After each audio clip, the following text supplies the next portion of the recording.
Perkenalkan, nama saya Dara Alivia. Saya dari kelas CKM 1. Saya di sini akan menjelaskan tentang proses oogenesis, spermatogenesis, dan fertilisasi. Selamat menyaksikan. Yang pertama yaitu proses oogenesis. Proses oogenesis diawali dengan oogonium, yaitu salah satu sel germinal yang belum didiferensiasi yang menghasilkan oosit. Oogonium akan mengalami pembelahan secara mitosis yang menghasilkan oosit primer.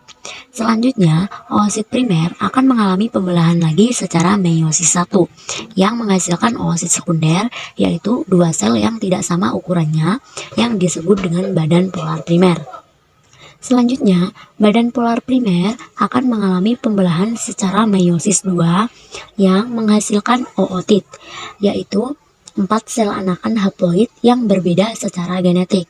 Nah, ootit tadi akan berkembang menjadi ovum atau sel telur. Yang kedua yaitu proses spermatogenesis. Proses spermatogenesis diawali dengan spermatogonium. Spermatogonium memiliki 23 pasang kromosom. Pada tahap ini, spermatogonium akan mengalami proses mitosis atau pembelahan dan berubah menjadi spermatosit primer. Nah, spermatosit primer sendiri memiliki 23 pasang kromosom. Spermatosit primer akan mengalami pembelahan secara meiosis 1 dan berubah menjadi spermatosit sekunder. Spermatosit sekunder pada tahap ini kromosom tidak berpasangan karena sudah mengalami pembelahan meiosis 1. Selanjutnya, spermatosit sekunder akan mengalami pembelahan lagi secara meiosis 2 yang menghasilkan spermatid. Nah, pada tahap ini, spermatid akan berdiferensiasi menjadi spermatozoa pada induk telur. Nah, spermatozoa kemudian sperma akan menuju tempat penyimpanan melalui testis dan sperma akan keluar dari kondisi epididymis. Yang ketiga yaitu struktur sperma. Yang pertama ada bagian kepala. Bagian kepala mengandung kromatin yang merupakan bahan yang membunuh kromosom. Di bagian kepala ada akrosom dan nukleus. Akrosom berfungsi untuk membantu sperma menembus lapisan pelindung sel telur dan memungkinkan membran plasma sperma dan sel telur menyatu. Dan nukleus mengandung materi genetik DNA. Yang kedua ada bagian tengah, yaitu bagian penghubung kedua ujung sperma dan menyediakan energi sehingga sel sperma dapat bergerak. Di bagian tengah ada bagian leher dan mitokondria. Bagian leher yaitu berfungsi sebagai penghubung kedua ujung sel sperma. Dan mitokondria yaitu organel sel yang berfungsi dalam respirasi guna membentuk ATP. Yang ketiga ada ekor. Ekor sebagai pembuat gerakan. Ekor ini akan mendorong sperma ke depan menuju sel telur untuk proses pembuahan. Nah, di ekor ini ada membran plasma, yaitu pelindung spermatozoa terhadap berbagai perubahan lingkungan.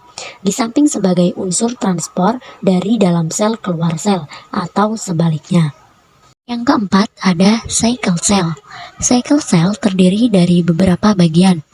Yang pertama ada follicle cell, yaitu sebagai lapisan pelindung di sekitar sel telur dan juga menyediakan lingkungan yang sesuai untuk perkembangan sel telur.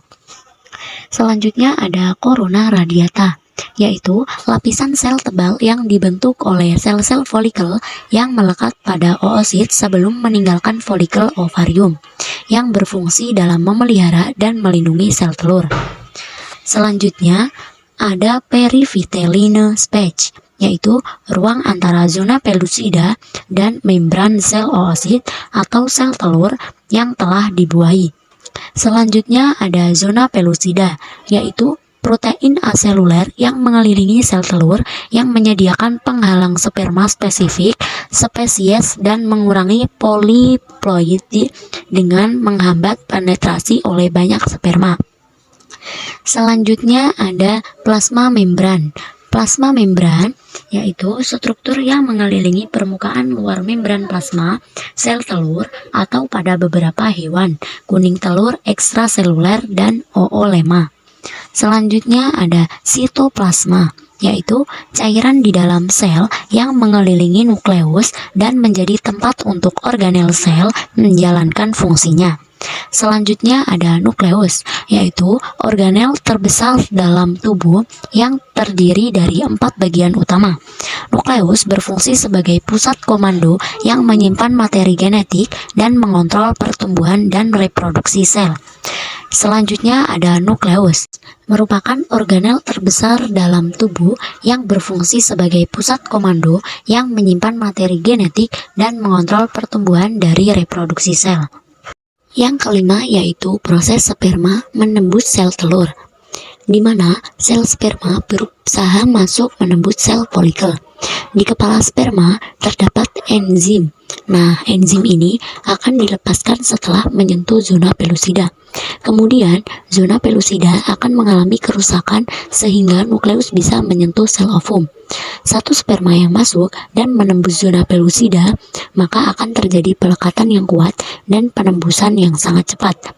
Setelah terjadi penembusan zona pelusida oleh satu sperma, maka akan mengalami reaksi khusus di zona pelusida yang bertujuan untuk mencegah adanya penembusan lagi oleh sperma yang lain, dibantu oleh granula kortikal. Setelah sperma masuk, maka dia akan melepaskan diri dari kepalanya dan berpisah dari badannya, lalu bertemu dengan sel ovum dan terjadilah pembuahan.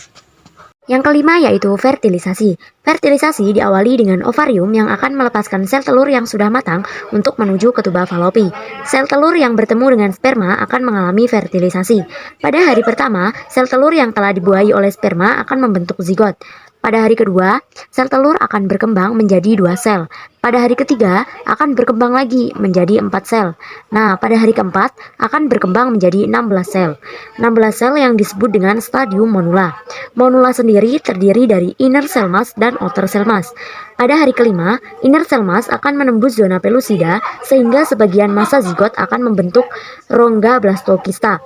Nah, pada hari ke-6 sampai ke-7, zigot akan membentuk blastokista tahap akhir.